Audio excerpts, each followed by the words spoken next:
I think going back to 1993, when I went to Zambia for the first time, I was really struck by how people stayed so amazingly positive, yet they seemed to have so little. And I think I realized on that trip, I went when I was about 27 to Zambia, that for the world, for most people in the world, life sucks. And, I was one of the lucky ones.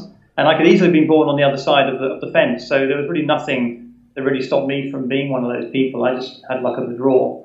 I think what makes me me is just this kind of insane drive to try and contribute in some small way to making life a little bit more bearable for the people on the planet that aren't as lucky as me. I'm not going to solve any big problems. I'm not going to cure malaria. I'm not going to increase incomes by a huge amount for people. But what I can do is for those people that are a little bit stuck or need a little bit of help is in some way provide something to them which will help them pull themselves up, because my belief is very much that we should enable and empower and provide tools to other people to do the things themselves. I think most Africans I've met don't believe in charity. They don't want to necessarily be given handouts. They want to be given a chance. And I think pretty much everything that defines me today is really working and striving to figure out how I can be part of that movement to give people a chance. My life's sort of been fairly winding and varied. Nothing was planned. Maybe one bit of advice is don't plan too much. If you remain very open, then you find yourself able to react and respond to opportunities that you never knew were going to be there. And you have no idea what's going to happen, whichever route you take.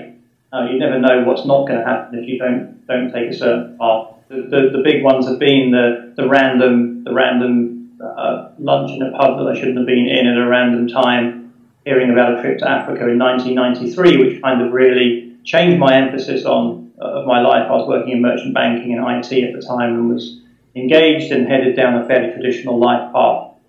So sort of hearing about this trip to Zambia, which really opened my eyes out up to what was going on in other parts of the world, was a big moment. I think also, my broken leg in Nigeria when I was running a primate sanctuary in 2002, when I broke my leg, that was the career break, I guess, which really made a difference for me. And again, that just shows you that you can't plan things. That broken leg meant I was available to do some mobile phone work at the beginning of 2003. And my life has never been the same since. I got into mobile early. I've watched this incredible growth of mobile technology, seen the amazing things that people can do when they're given a mobile phone and they're given opportunities to use it in meaningful ways. And it's just been amazing to see that. And I think the way mobile phones have really empowered and enabled people to take their lives by the bootstraps and do good things with it, that it was never planned either. Mobile phones were never introduced, say, the developmental tool to it, just to make a lot of money for mobile phone companies. So a lot of the stuff I see, it's accidental, it's random, it's reluctant, it's never planned. I think the best things in life aren't planned. Kiwanja is a Swahili word for meeting place or open space. Kiwanja.net I started in 2003. It came out of some very early mobile phone work that I did for a conservation organisation in Cambridge in the UK. I started looking at how mobile phones would be useful in the field to development and conservation organisations to help them improve communication with communities and to improve the reach and the effectiveness of their work. I found at the same time, though, that although I was doing a consultancy project, many other non-profits that I met were asking the same questions. So it seemed like a no-brainer to me to create a website, create a little space online where anybody who was trying to figure out what mobile phones meant to the places they were working and to the people they were working with could go. If you think back to development and trying to, traveling around Africa and trying to improve the lives of people, you probably had to build a dam or a school or a hospital to really do anything constructive. There wasn't really much else you could do. The internet, though, has democratized a huge number of other opportunities to get involved in development and have a meaningful impact. I think the thing that the work I've done has proven to many people is that a kid in a bedroom with a laptop and a couple of phones and some cables and using the internet as a world's largest distribution network can actually have far-reaching and very wide impacts without really having any money or infrastructure or track record behind them. I think the opportunities available today to anyone interested in social change work are immense. It's a hugely exciting time. I think every generation sort of looks around them and thinks they're living in the most exciting time. When radio came out in the 20s or whatever, that was probably the most exciting time then, and TV and so on. But I think for us with social media and the internet, it gives almost everybody with passion, drive, desire to change the world, to make a positive impact, the tools that they need. I think that's the big disruptive thing, I think, is that we've proven through Frontline SMS, and I think through my sort of relentless focus on appropriate technologies which are built to work for end users that don't have the skills, the money, or all the exciting online cloud-based things that we have, techie things that we have in our world, to actually be able to solve their own problems and give tools that genuinely empower. So development's no longer about flying around and building dams and hospitals and schools. It's about electronically developing and distributing tools that enable the people in those places to fix the problems themselves. Mobile technology is now in many places where communication didn't previously exist, and what excites me about that is that people find very innovative and interesting ways of using that technology to solve their own problem. East Africa, drugs out of stock in clinics.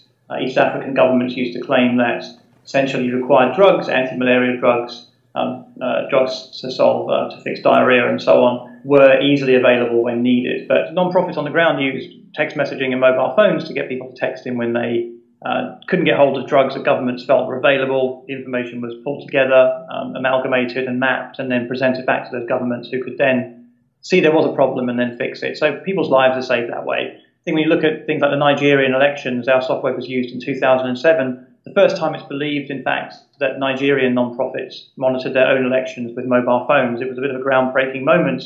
And it kind of proved to people that actually Africans could do this stuff themselves. And that was a big deal for them. And I think it was a big deal for me because it almost encapsulated everything that I've been trying to achieve with our technology work. But in that election, Nigerians were encouraged to text in incidences of corruption, or when they were coerced to vote for somebody, or if the ballot box wasn't locked, or if the polling station didn't open on time, all that kind of information. It was all gathered and it was fed back into the system.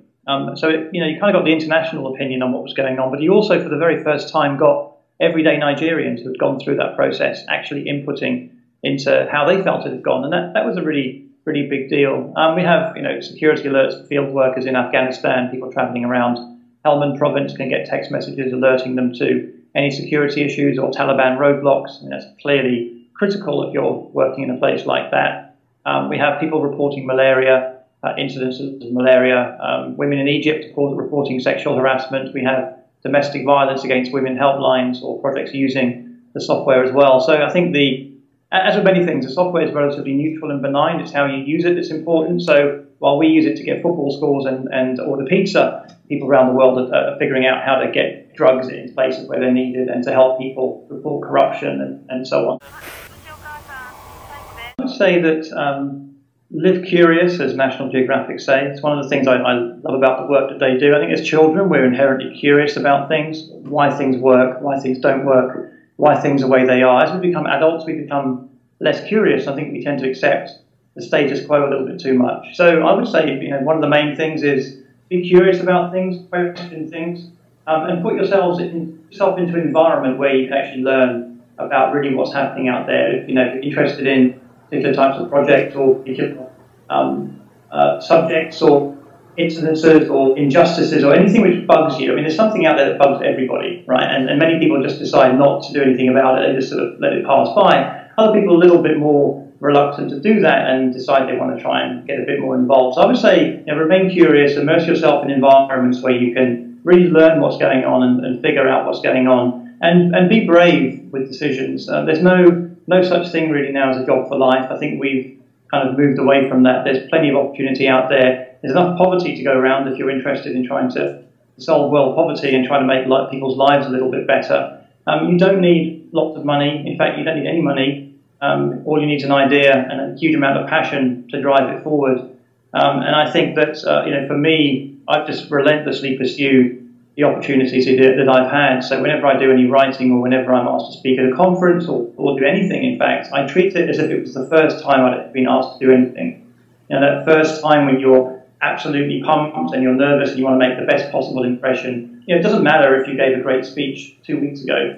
What matters is the one you're doing that day. The people in the audience won't care if the last one's great. If you're writing something, if you're communicating something. So I think, treat every opportunity as if it was your first and maybe even your last. And that sort of puts a little bit of pressure on you to to make it worthwhile. And I think also to be very open with your values, what drives you, and why you feel the way you do. And also, but at the same time, I think be aware of the role of the ego. There's a lot of ego out there, and a lot of work is driven by ego, and a lot of quarreling and arguments and very deconstructive things go on when people try to take credit for things. There's that famous saying that a lot more gets done if you don't mind who takes the credit for it. Fear is a natural instinct, and I think we just need to turn it positively. But I think fear is a better one to have than say sort of apathy, where you don't end up doing anything. I'd rather be scared out of my pants rather than doing nothing.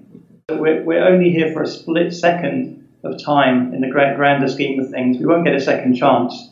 And I don't want to look back and think, what if, in anything in my life. I just feel that we should go with whatever feels right and be proud and just drive ourselves forward and be determined to succeed in everything we do, whatever that may be. Using what we've learned, using our experience, using our story. We all have a story. Even if we don't think we do, we all have a story. Using that to inspire the next generation of change makers and create the right sort of supporting environment for young people who want to get out there and make a difference, because ultimately they are the next generation of what we're trying to do. And I think it's hugely important for me. I think if the only thing I achieve in my work is to inspire others to do well, I don't think it really matters how well I do. I think that we can magnify our impact by simply recruiting an army of foot soldiers. That's the right word, to carry on what we do and to appreciate that anything is possible if you really believe in what you want to do, and you find that one thing that switches you on. I think that's the key. It's what gets you out of bed in the morning. What are you going to find that will drive you